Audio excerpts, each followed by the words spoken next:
This is an attempt at modeling spatial heterogeneity in microbial microenvironments. So within each one of these small aggregates of soil, there is potentially many microenvironments between which there is little migration. But I'll get back to that. Oh. My own attempt at the famous work in progress slide. Just so that you don't, just so that when you ask questions later on, you know that I probably can't answer anything. So the questions are, because of this diversity in 16S species, can we explain how there is this humongous species diversity? Specifically, what we're going to address is whether specialization or disputation, if you're more comfortable with that, can prevent invasion between the microenvironments and thereby conserve diversity across the microenvironments. And so, functional diversity versus sequence diversity. I'm putting this up there just so that you know that this is not something we're neglecting. Functional differences, can they be sustained by spatial heterogeneity? And we know that they're so what I'm helplessly trying to say here is that the sequence diversity that we see in 16S, for instance, is not necessarily the same as the functional diversity. And by functional diversity, I mean what the species microbial organisms actually do in the environment. How they make a living. How they make a living, their niche.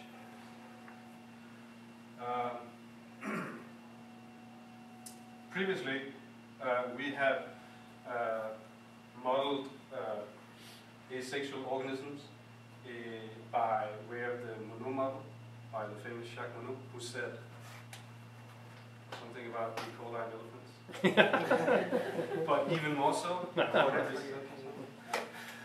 So we did this using an agent-based computational model where there was no space, so everything was in symmetry, and we have a variable population size, where fitness is a function of resource abundance. So if there's more resource of something you really like to eat, then you can have a larger population, and because you get greater fitness out of eating more bananas or whatever your favorite food is.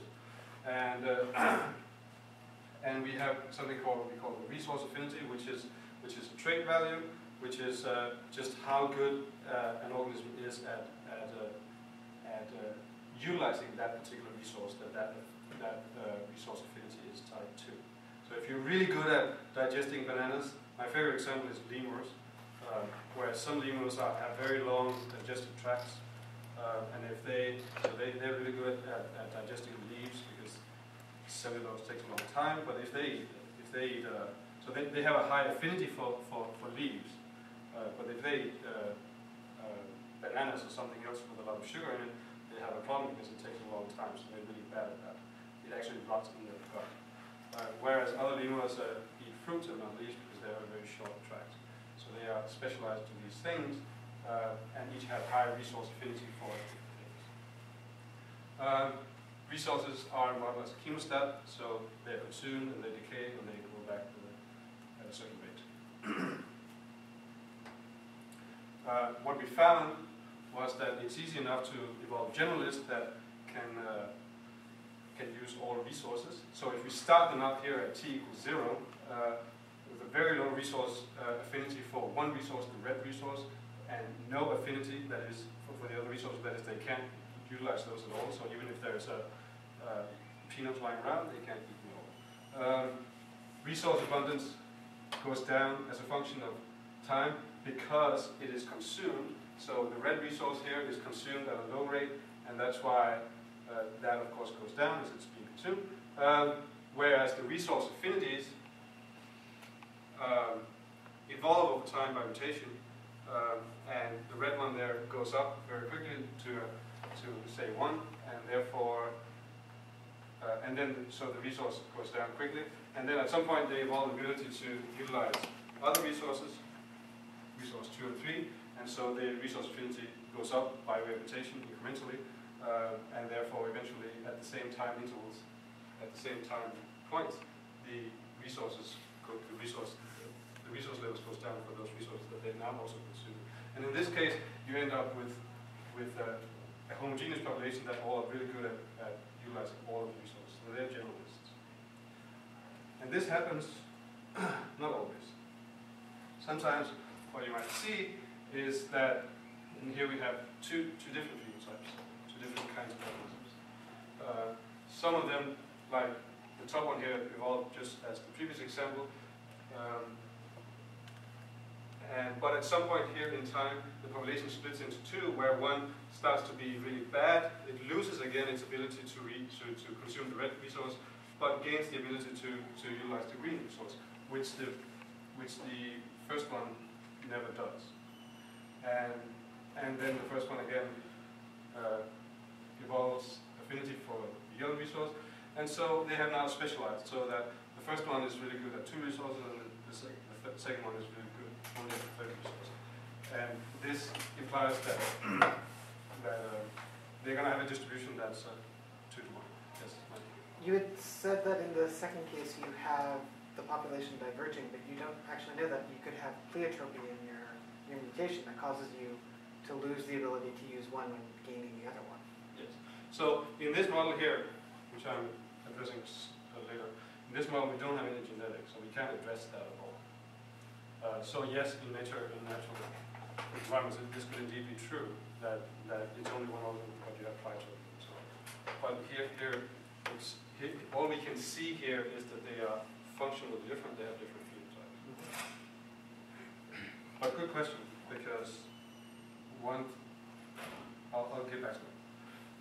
So actual results show here from paper in preparation and from Stephanie Child's science paper about digital organisms in the meter from 2004, that the resource abundance, these are resource abundances, those curves that go up and then down, as they evolve, as the population evolves by rotation, affinity for each of these resources, then eventually they will be consumed and then they go down again instead of continue to grow. What then happens is that there is a stable coexistence between different phenotypes. Here we have 3 different phenotypes that are shown here.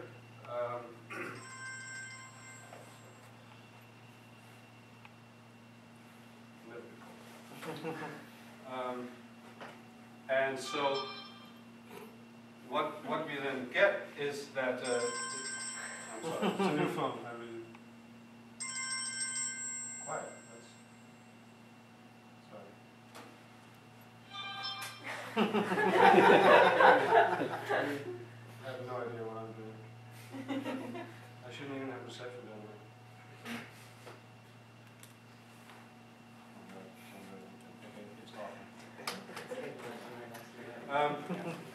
There's stable coexistence between them, which you can assess. We have assessed here by way of an invasion experiment where we take one of these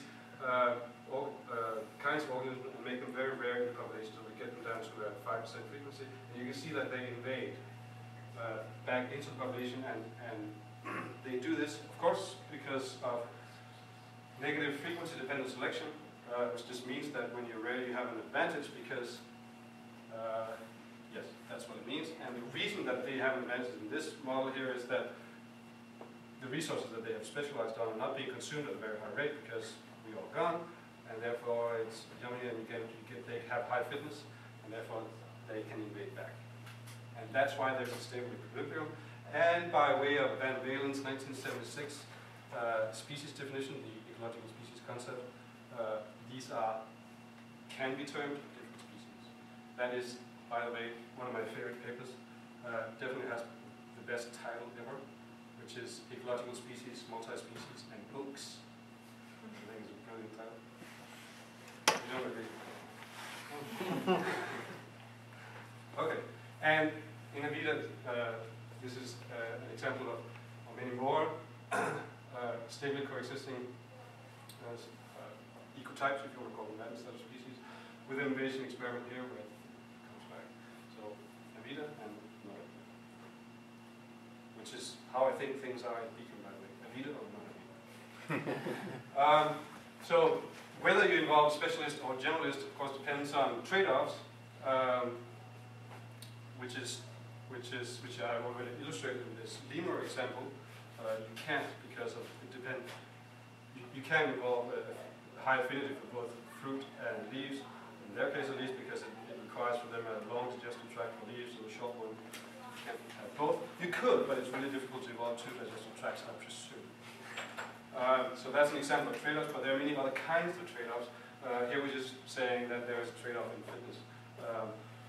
In this monomodel, where there is no genetics, we are not modeling this. We're modeling this arbitrarily by way of an analytical function, and that feels sort of dissatisfying, dissatisfaction, not good. So the question is to you, because I know the answer. When you have no trade-offs, you get one thing. When you have significant trade-offs, you get another thing. Anybody? And the one thing and the other thing are specialists or generalists. Yes. Specialists or generalists. It says right there. Who wants to guess? Nobody knows? Mike knows. Yes, okay, so not mine. Joy. Yes. What? Yes. Yes? The answer is, of course, that if you have no trade-offs, then it's fine. Then you can both eat fruit and leaves and get generalists. And if you have significant trade-offs, you get specialists. And these specialists can then coexist over evolutionary time, and that's an instance of that here from our data that we are going to submit real soon now, where you have 4 different types of evolving stable coexisting over deep evolutionary time. So this is a phylogeny case. As I mentioned, the monomodel is a phenotypic model. It doesn't have any genetics, and therefore the trade-offs are modeled arbitrarily. So what we want to do is to add genetics, and we can do this. And here, I'm just going to put it out there. If you have other ideas on how to do this, that would be greatly appreciated. But we can do this with the NK model, which we know well. The NK model, briefly, is just organisms consist of these binary strings modeling their genome or haplotype or whatever, as zeros and ones for each locus, for each gene, and these then interact. This is arrows, but these then interact to produce the fitness components. So here we have, in this particular case, 3 fitness components that then can be average and then find the fitness of the organism. So these fitness components can be thought of as traits. And the point of the NK model is that there's an overlap here between which loci affect each of these fitness components. If there's no overlap, then it's not very interesting. But if there is overlap, then there's epistatic interactions possible or necessary, and therefore epistasis is governing how things can adapt, how the organisms can adapt. But if we, instead of having these fitness components here, replace those with these resource affinities from before, then I think you can already see that, so I should backtrack a moment, the NK landscape, the NK model makes, with interactions, makes a fitness landscape that's very rugged, that has many peaks and valleys. But these peaks and valleys then also, in this case here, translate into trade-offs between the affinities. So in this case, it becomes impossible, possibly, to maximize this one and this one at the same time. So even if it were beneficial, which it probably would be, to have high affinity for both resources, then because of the genetic interactions, it is not possible to evolve that. That's the idea. Wait, I'm confused. How come you couldn't have a mutation where everything just became 1? Well, these mutate one at a time. But suppose, you could indeed, suppose you have a lot of mutations and they all become 1, then these are not all going to be optimized, and this is totally possible. So you can imagine affinity 1 requires 0, 0, 0 to be maximal, and affinity 2 requires 1, 1, 1 to be maximal, and you can't have that because one of these loci is, it can't be both 1 and 0. I see, okay. So that's where you're asking. So, if we add NK model genetics, we can have hemostatic interactions, and that can lead to genetic constraints, which can model trade-offs, which is what we want to do. Lastly, for space, suppose so the Monod model was completely in symmetry. It was all organisms completely interacting in a well-mixed environment. Here we are then proposing that we split it up into a number of different environments. Within each, there's going to be a well-mixing population that can then evolve according to the model that I've just proposed.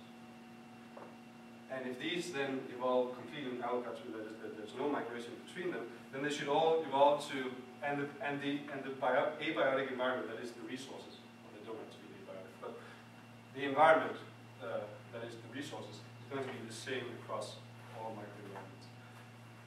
In that case, each of these populations will evolve the ability to utilize all those resources in the environment.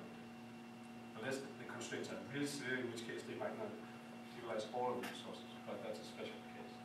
But the thing is, because evolution is a stochastic process, they're going to likely evolve this in a different way, such that these are going to be different from each other using microenvironments. So I'm saying, well, I'm posing this as a question, but it's not a question. Because of the stochasticity, they are going to be different. But the microbial communities, yes, will they evolve different in this petition? But yes, they will. Better question, more interesting question is then how large populations have to be and how many resources are necessary to get millions of these 16 S species that we have right here. So that requires probably a lot of these microenvironments. And then what we're going to do is to say, if we add a little migration, and I emphasize a little here because I don't know, and that's fine, I don't know how much migration is going to be necessary or possible, but that's something that we can easily investigate in this conversation about. So if we add migration between these environments, even from the beginning where they are not still specializing, but that's another question, when do you actually turn it on, when do you start comparing it to actual data from said areas. Anyway, when you do that, are these microbial communities, as they have evolved to be different from each other, are they going to be stable? Are they going to be stable against invasion?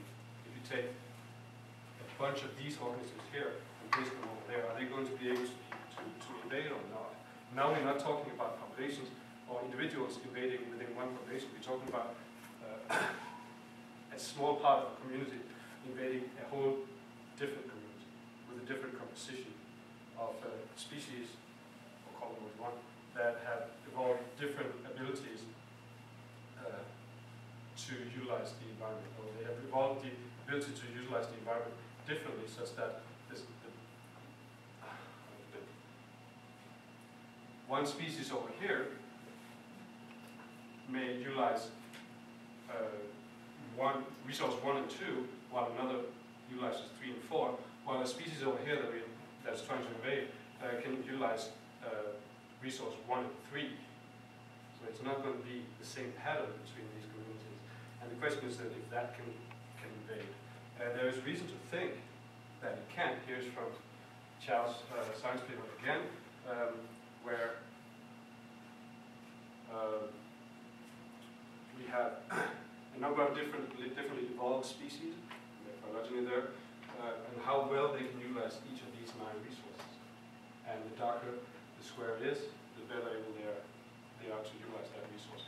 If you then take an even quite an organism from a different environment that's quite good at utilizing a number of these resources,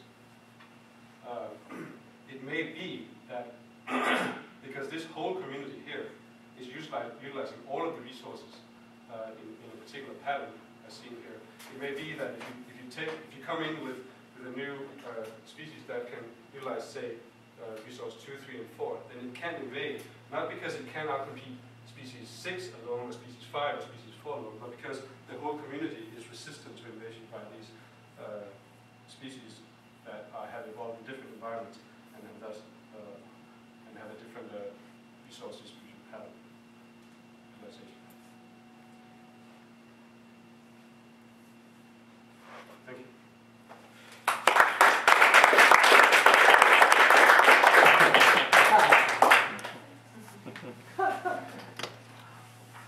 Questions? Question from you, Doug? Yep. Josh? Yeah, so this kind of has expectations for the niche partitioning at intermediate levels of trade-off, right? Because if you have everybody becoming exclusive specialists, then they're easily replaceable between, and if you have everybody being generalists, then they're easily replaceable as well. So it's kind of, you kind of hinge on that intermediate level of epistasis, right? Yeah, if you're right. If you have very, very strong trade-offs, then you might have 9 species on 9 resources, so that each one of those species can utilize just one resource. Indeed, I have seen that evolve. And then you can think that you take someone from another environment and that can actually outcompete 2 of those if it can use 2 resources. This is possible, but it's still going to be probably difficult to invade. But you're right. I mean, with very strong trade-offs, the picture is a little bit different. So there's kind of a... And a second question. Sorry, a second question. Do you expect there to be any sort of temporal interactions, like oscillating resources and having communities that don't have like a stable resource uptake rate? Not at a first approximation, but that if you think that's a good thing to put in, then we'll do it. Eric? So you showed on one of your slides sort of an island model and looking at migration there. Do you think the answers that you get, I mean, when I look at one of those lumps, I wonder, is a tessellation of some sort going to give you the same kinds of results where you have maybe some spatial gradients and so forth, as opposed to islands with distinctly separate resources but boundaries between them? So in truth, there are no boundaries. Right, exactly. These boundaries emerge simply because these guys can't migrate very far, and the diffusion of the resources isn't very high. So in fact, the very first thing you should see is these communities, these local communities emerge, and we don't know how big these boundaries are and what the radii, so to speak, what is controlling these radii. Yeah, so I'm just wondering if then since you're looking at a diffusion type thing and a very locality thing, if you might not be able to get at least a better picture of the dynamics with where you put, you're not going to do 3D, but you could do at least 2D kind of tessellation of these guys in neighborhoods rather than in distinct populations. So they're not in distinct. It's going to be one population. We're not going to introduce any boundaries. Oh, so you're not, well... Oh, there's boundaries in this model. We don't need them. Well, I mean, I think what's different here about what's different in that particle is that, at least as the way I've been understanding this mode and K model set up here, is that these are the same environment. So each one of those is the same environment. So you're looking at the stochasticity that leads to different communities under the same conditions. And so you can see that you would have an increase in diversity just through that stochasticity if you're not having that migration.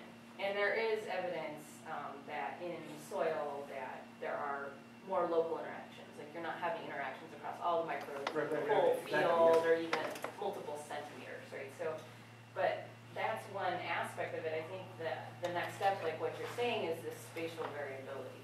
So like in that particle is not one environment. That's many different environments.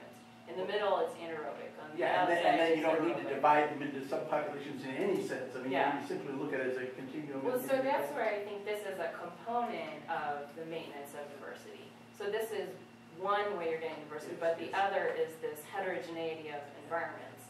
And so I think the issue in soil is that you think of one species, one niche.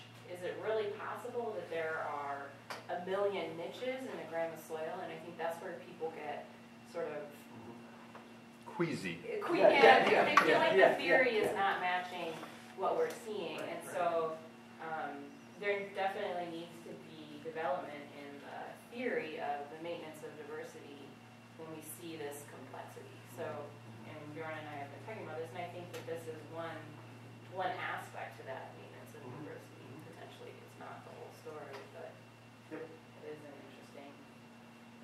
No, absolutely, yeah. So yeah, it's it's really complicated. I think there's a lot to it. But Yeah, I mean, you can certainly argue and establish certain things on this basis. yeah. The question is, what else happens when you introduce the But I mean, remainder of that? it really starts to become interesting if, in fact, you first of all manage to create apparent diversity, while knowing, of course, there are like only 9 niches in a sense, and then figure out what experiment do I have to do in order to determine that this is, in fact, only apparent diversity, where they're in fact functionally, quite similar as far as their research utilization. What experiment on soil will actually reveal to me, the fact that these are functionally very similar. Well, we've been talking about this in the context of using shotgun metagenomes, right? So you do see a lot of genotypic diversity, and there's this idea if you're also seeing functional diversity, but are you seeing the conservation of function in environments while having different types of organisms contributing to that functional capacity? And so the human microbiome is doing a lot of work on that front because they thought they were interested in who's there, but it turns out there's not a lot of conservation on who is there, but there is potential conservation on what they're doing. That's right. And so that's where, like in our, with Tom, we've been looking at shotgun metagenomes, looking at particular genes and seeing sort of the functional potential of the communities. And I think this can relate to that really nicely.